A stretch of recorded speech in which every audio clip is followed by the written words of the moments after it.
इतकं व्रत पाळणारे लोक अजूनही वारकरी समाजामध्ये सगळे लोक आहेत, तेव्हा अंमलीदाराचं हे व्रताचं बरोबर चाललं होतं. पण राजा म्हणले शेवटी परीक्षा आहे म्हणजे जीवनामध्ये, केव्हा काय होईल काय सांगता येत नाही म्हणाले.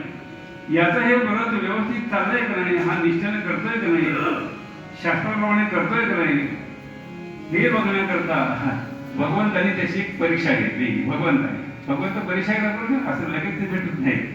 समर्थ म्हणाले परीक्षेवेळी बांधले दृढ नाणे, परीक्षा घेतल्याशिवाय ते दर्शन देत नाही.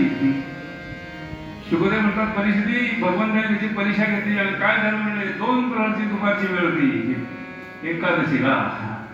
एखाद्या 2 प्रहरची वेळ होती आणि त्यावेळेला त्या राजाला भेटण्याकरता एक ऋषी आले. काय त्या ऋषींचं नाव? दुर्वास ऋषी आले. दुर्वास नाव ऐकल्यावरच माणसांना एकदम भीती वाटते. दुर्वास दुर्वास दुर्वास आले दुर्वास भूवरे भूवरे आले दुर्वास भूवरे भूवरे ब्रह्मारती मेनका नक जिंकी भूपका करले ते सायास आले दुर्वास भूवरे भूवरे आले दुर्वास आले दुर्वास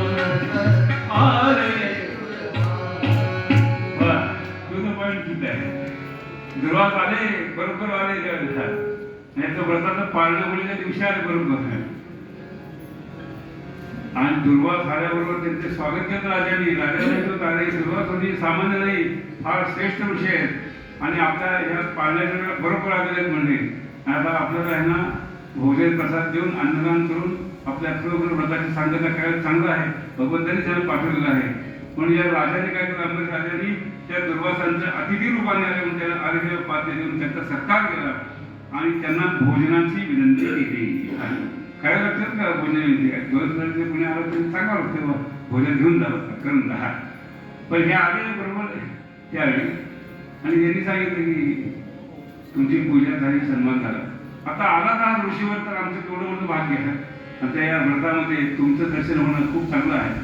तेव्हा आता तुम्ही आता उद्या द्वादशी आहे तेव्हा उद्या भोजन प्रसाद घेऊन जा म्हणजे काय हरकत नाही. आमच्या व्रताचं पाळणं उद्या आहे उरलेलं आहे तेव्हा काय हरकत नाही. मग दुर्वास म्हणजे ठीक आहे काय हरकत नाही. राजा म्हणजे तुझे भोजन प्रसाद घेऊन आम्ही जाऊ म्हणले आणि मग ठीक आहे म्हणजे असं का दुर्वास काय झालं बघा, शुगर होती त्याला, शुगर वाढली, घामाघूम झाले. आता म्हणजे जाऊ बोलायला म्हणजे सगळं थांबवलं कोण? ब्रह्मदेवाकडे आले. ब्रह्मदेवा काय झालं आम्हाला काय शुगर वाढली?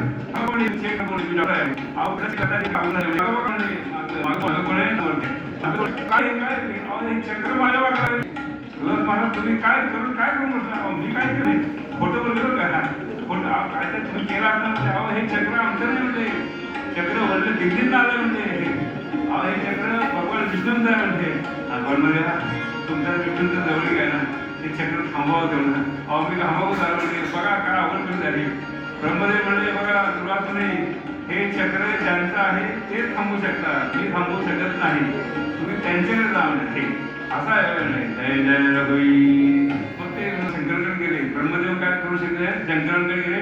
शंकर म्हणजे का तुला म्हणजे असं काय काम काय झालं काय झालं म्हणजे काय हार्ट अटॅक आला काय झालं म्हणजे नाही बघा म्हणजे मागं म्हणजे आता मागं तर ते चक्र दिसत काय झालं म्हणजे ते चक्र माझ्या मागे लागले.